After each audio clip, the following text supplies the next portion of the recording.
Yo, yo, yo, what is up, everybody? Chris here from Fake Sports News or Axis Row, however the heck you know me, bringing you guys a quick recap of what happened during this weekend's matches. Of course, that being week one of stage three of the CDL, going into our major three, hosted by the Toronto Ultra in beautiful Toronto, Canada.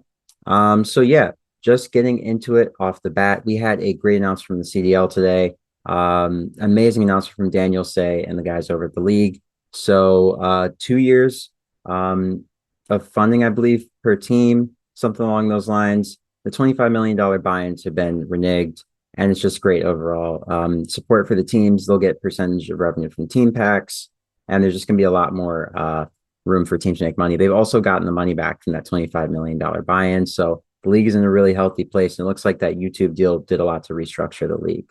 So that was kind of what I was hoping for. When I saw it didn't go to keeping salaries and retaining a lot of the workforce, but it did, of course, save the league ultimately. So without further ado, let's get into what actually happened this weekend in terms of the matches, not the business. So looking at our first matchup of the weekend, we, of course, kicked things off. My boys, Faze, I'm washing my black jersey right now. It's laundry day for your boys. So that's why I had to bust out my old faithful, old reliable championship white Faze jersey. They 3-0'd Rokkr like I thought they would, but it was a very, very tight 3-0. Rokkr looked really good. The hard point, they were super close. SD, not so much. Control, a little bit closer, but it's Faze. Best control team in the game, and they showed it. In our next series, we, of course, had the Vegas Legion taking on the LA Guerillas. You guys know I thought it would be a double DoorDash day. I'm sorry. You guys know I thought it would be a 3-1 in favor of the Legion, but they looked really good, and they got the 3-0 over Guerillas. Not too surprising. Guerillas are in a bad spot. In our next series, we, of course, kick things off on Saturday with the Toronto Ultra absolutely mollywopping the Guerillas 3-0, DoorDash. Not much we said there. In our next series, we, of course, had the Miami Heretics taking on the Boston Breach. You guys know I thought it would go 3-1 in favor of the Vamos boys just because I like this Real pickup. And good Lord, Real was cooking. Wow, that guy's different. So in our next series, we had the New York Subliners taking on the Minnesota Rokkr. This is a fun one. Rokkr, they looked really, really good in this series. They took the S&D off New York. So that's something you definitely be concerned about if you're a New York fan. You need that S&D to look good to beat the other top four teams. And to lose to a new look Rokkr, not very encouraging.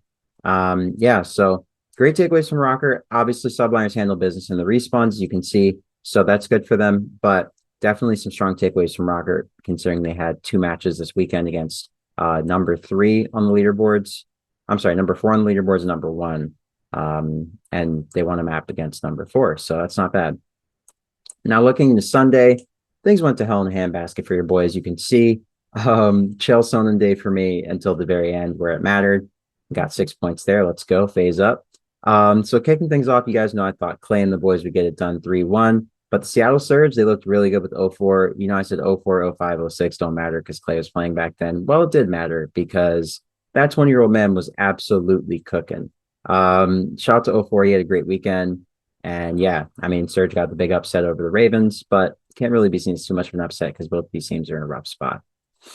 But great takeaway from the Surge, regardless. In our next series, we, of course, had the LA Thieves taking on the Vegas Legion. You guys know I am a diehard Vegas Legion fan for the last few years. Sad, I know. But they've really improved this season. They're currently sitting at the 5th seed overall in the point standing and pretty much in most people's eyes in terms of power rankings. Seeing them go down to the Thieves was a little bit surprising. They really got mollywopped in map 1. I think it was 6-star. It was 250 to 50, maybe. Kremp was flipping off the camera, going crazy. I mean, they were hype. It was 250 to 50. That's not something you see in the CDL ever. We hadn't seen a scoreline like that since maybe Cold War. So, yeah, it was pretty impressive. And looking at it, Thieves just had a good series from top to bottom. They closed things out in the map 5. Vegas really started to kick up map 3 and 4. And then Thieves were able to close out in 5. So great showing from the Thieves, with their new look team. Of course, they brought Joe Deceives back into the fold for Afro. So they're really starting to gel and they're starting to hit form at the right time. Now they have 70 CDL points and they are climbing from 11th to probably 10th or so now. They probably usurped somebody. But anyways, last match for the weekend, we of course kicked it off with the Faptic. Pause. Optic versus Faze, the age-old rivalry. I'm just going to pretend like I didn't say that. And it was a good one. Didn't disappoint as usual for me. this year. Sorry to yell, but yeah, just got to stand on business. Optic fans have had a lot to say for the last few years. So the 6-0 feels nice for Faze fans like myself. Got done the response too, which is great. Yeah, so Faze look really good.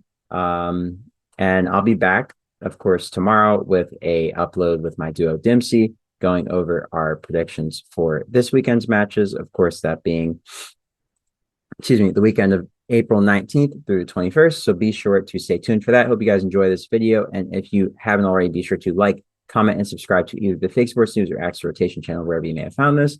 Hope you guys enjoy all the COD this weekend. Come back for my preview of Dempsey tomorrow. And yeah, hope you guys have a great morning, noon, or night. Remain be on this beautiful planet. And I'll catch you guys on the next video. Once again, this is Chris from Fake Sports News or Access Row, and I am signing off. Peace.